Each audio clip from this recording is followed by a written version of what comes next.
बिस्मिल्लाहिर्रहमानिर्रहीम। अस्सलाम वालेकुम। This is NS Ali from concept English plus, जहाँ पे होती है लर्निंग एंड ट्रेनिंग थ्रू देसी मेथड। तो जैसा कि आपको मालूम है कि हमने पिछले वाला सिलसिला डिस्कनेक्ट कर दिया था टाइम की वजह से, तो आज उसी को हम आगे लेके चलेंगे कि हमने पॉजिटिव और नेगेटिव जुमले तो सीख लिए थे, बाकी रह गए थे interrogative plus negative and double interrogative. तो इन्हीं को लेकर हम आगे चलते हैं। तो जो जुमला सवालिया बनाया जाता है प्रेजेंट परफेक्ट का, उसका तरीक़ेकार क्या होगा, उसकी फॉर्मेशन क्या होगी। उसकी फॉर्मेशन कुछ यूँ होगी, उसके बनाने का तरीका कुछ यूँ होगा। उसको हम फॉर्म ऐसे करेंगे कि सबसे पहले हेल्पिंग वर्ब लेके आएंगे, और परफेक्ट में प्रेजेंट परफेक्ट में हैज हैव जो है वो हेल्पिंग वर्ब के तौर पे आ रहा है। उसके बाद हम लोग अपना सब्जेक्ट लेके आएंगे, सब्जेक्ट के बाद वर्ब की थर्ड फॉर्म आएगी, और उसके बाद ऑब्जेक्ट, और ऑब्जेक्ट के बाद sign of interrogation. For example, क्या परिंदे अपने घोंसलों में लौट चुके हैं। ये प्रेजेंट परफेक्ट का सवालिया फिक्रा है। अब देखेंगे कि इसको ट्रांसलेट कैसे करेंगे। जब बोलना है इंग्लिश में, तो इंग्लिश में इसको कैसे ट्रांसफॉर्म करेंगे। तो हमने ये सीख लिया कि सबसे पहले हेल्पिंग वर्ब लेके आना है सब्जेक्ट के मुताबिक। तो इसमें हम पहले अपना सब्जेक्ट देखेंगे। सब्जेक्ट है परिंदे। परिंदे बर्ड्स को कहते हैं, बर्ड्स प्लूरल होता है। तो प्लूरल सब्जेक्ट के साथ हैज नहीं आएगा, क्या आएगा, हैव आएगा। तो पहले हम हैव लगा देंगे, हैव।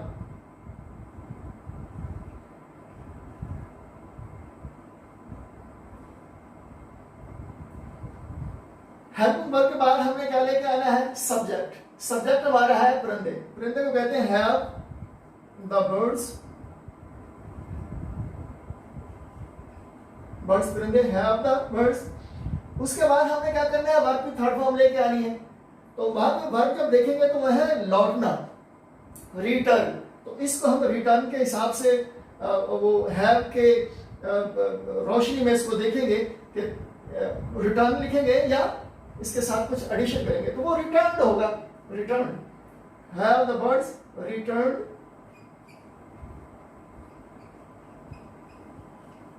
रिटर्न। आगे एडवर्बियल आ रहा है, ऑब्जेक्ट नहीं आ रहा, एडवर्बियल आ रहा है। तो इसी ऑब्जेक्ट को हम ऑब्जेक्ट के पार्ट में इसको रखेंगे, है ये एडवर्बियल। इसको ऑब्जेक्ट कह लें या ऑब्जेक्ट पार्ट कह लें, है एडवर्बियल। तो ये have the birds return to their. घोंसला है या घोंसलों है, घोंसला है तो नेस्ट, घोंसले हैं तो nest. Return their nest and sign of interrogation. So हमने ये देखा कि यहां पे लफ्ज आया है मैन। ये जो मे वाला लफ्ज है, इसका तर्जुमा हमने टू के साथ किया है। तो आने वाले ट्यूटोरियल में जब हम एडवर्बियल्स पे बात करेंगे, प्रपोजिशन पे बात करेंगे, तो इस कंसेप्ट को भी हम लोग वो डीपली इसको देख लेंगे। सो नेक्स्ट कैटेगरी है कि सवालिया और नफी अगर मिल के आ जाए किसी जुमले में, तो उनको कैसे ट्रांसफॉर्म करेंगे।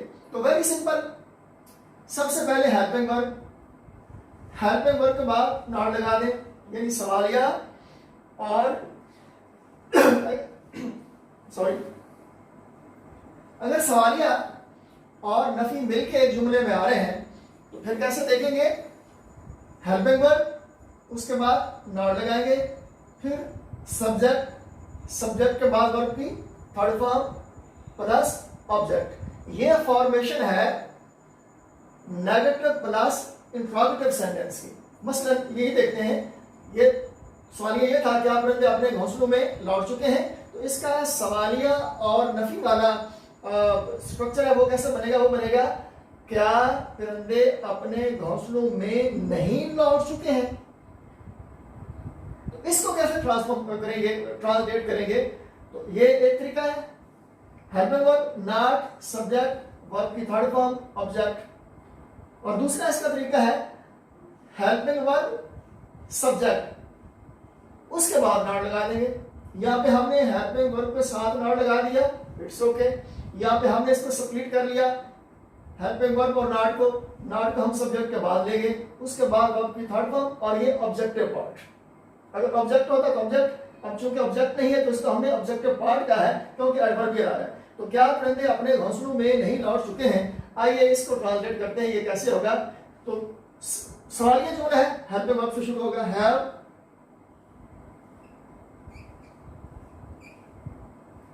The birds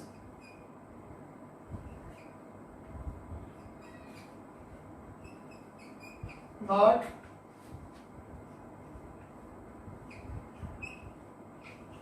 return to their nests। एक स्ट्रक्चर तो ये हो गया, have the birds not return to their nests, और दूसरा है have not the birds return to their nest। So this was the concept behind translating these sentences। So I think this point is very clear to you people। Now if you have any ambiguity, any reservation, any problem, you can write us। So it was all from our side। अगर कोई question आप लोग करना चाहें तो you're welcome। तो इसको फिर डबल सवालिया जो जुमला रह गया है आगे वाले हिस्से में हम इसका वो देखते हैं। नेक्स्ट, डबल सवालिया जुमला कैसे फॉर्म करना है, उसकी फॉर्मेशन का तरीका क्या है। प्रेजेंट परफेक्ट का डबल सवालिया जुमला बनाने का तरीका क्या है, डबल इंट्रोगेटिव बनाने का तरीका कुछ यूं होगा कि सबसे पहले WH फैमिली वाला वर्ड लेके आएंगे, मसलन वाई, वेयर अगर इस किस्म का वर्ड आ रहा है तो, या हाउ आ रहा है कैसे। उसके बाद सब्जेक्ट आएगा, फिर उसके बाद हेल्पिंग वर्ब आएगा, उसके बाद वर्ब का थर्ड फॉर्म आएगा और उसके बाद ऑब्जेक्टिव पार्ट आएगा। एक तरीका ये, और इसी का मुतबादल कुछ यूं भी हो सकता है कि WH वर्ड आ सकता है, हाउ आ सकता है, उसके बाद हेल्पिंग वर्ब आ सकता है, फिर सब्जेक्ट आ सकता है, फिर थर्ड फॉर्म आ सकता है, फिर ऑब्जेक्टिव पार्ट आ सकता है। यानी जो हेल्पिंग वर्ब है इसको सब्जेक्ट से पहले भी रखा जा सकता है, सब्जेक्ट के बाद में भी रखा जा सकता है डबल सवालिया सेंटेंस में। मसलन धोबी ने कपड़े क्यों धोए हैं, धोबी ने कपड़े क्यों धोए हैं डबल सवालिया है।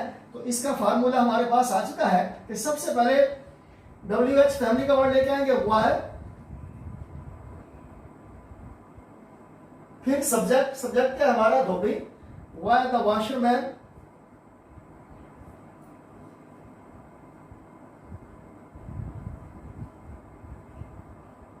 उसके बाद क्या करना है, हेल्पिंग वर्ब लेके आना है, कौन सा, हैज या हैव सब्जेक्ट के मुताबिक। तो वॉशरमैन सिंगुलर है, इसके साथ हैज आ जाएगा। वर्ब क्या है, धोए, धोना, वॉश, वॉश का थर्ड फॉर्म क्या आएगा, वॉश्ड।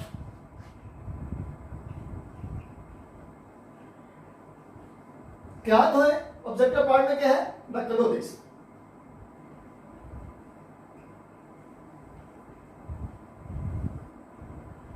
जी, धोबी ने कपड़े क्यों धोए हैं, इसकी ट्रांसलेशन हुई है why the washerman has washed the clothes.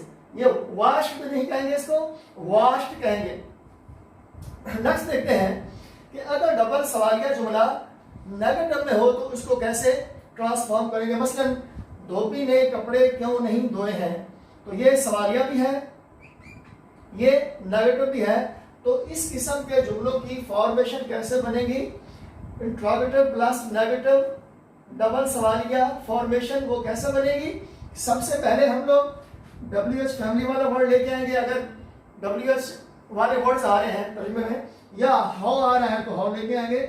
उसके बाद सब्जेक्ट, उसके बाद हेल्पिंग वर्ब, उसके बाद नॉट, उसके बाद थर्ड फॉर्म और उसके बाद ऑब्जेक्टिव पार्ट। या फिर इसको इस तरह भी कर सकते हैं कि WH फैमिली वर्ड आ जाएगा, हाउ आ जाएगा प्लस हेल्पिंग वर्ब आ जाएगा प्लस नॉट आ जाएगा। और उसके बाद वर्ब का थर्ड फॉर्म आ जाएगा और उसके बाद ऑब्जेक्ट आ जाएगा। ये नहीं, ये दोनों तरीके से इसको ट्रांसफॉर्म किया जा सकता है। धोबी ने कपड़े क्यों नहीं धोए हैं, तो आइए देखते हैं ये कैसे ट्रांसलेट होगा। वाई, क्यों,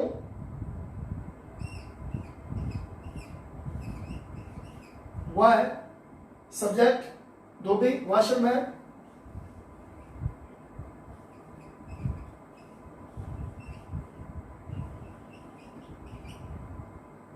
वाई द वॉशरमैन सब्जेक्ट के बाद हेल्पिंग वर्ब, वॉशरमैन सिंगुलर है, हैज आएगा। उसके बाद क्या करना है, हेल्पिंग वर्ब हैज के बाद नॉट आ गया। वर्ब की third form washed,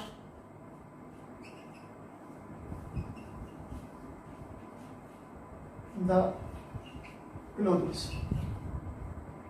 so this is the translation. इस पैटर्न पे भी हम लोग इसको कर सकते हैं। इस पे कर ले तो ठीक, इस पे कर लें तो ठीक, जो आपको मुनासिब हो, इजी लगे इसको देख लेंगे। So present perfect tense is over. ये हमारा टॉपिक हमारा आज कंप्लीट हुआ। अगले लेक्चर में जल्द मिलेंगे, तब तक अपना दूसरों का ख्याल रखिएगा। Take care.